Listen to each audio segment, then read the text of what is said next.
खुल जा SIM SIM. कहानियों के खजाने से निकली आज की कहानी का नाम है रंगीली के रंग। चलिए कहानी शुरू करते हैं। रंगीली घर के बाहर रंगों से कुछ बनाने की कोशिश कर रही थी। रंगीली ने माँ से सफेद रंग मांगा।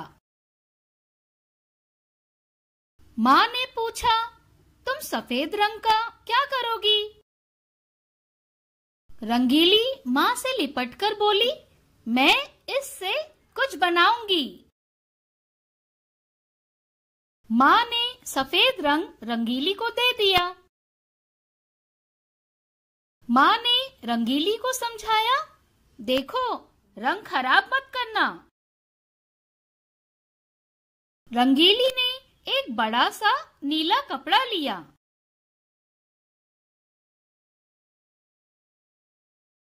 उसने कपड़े पर सफेद रंग से छपाई शुरू कर दी। रंगीली ने एक दुपट्टा बनाकर माँ को तोहफे में दिया। माँ रंगीली का रंग किया हुआ दुपट्टा देखकर बहुत खुश हुई।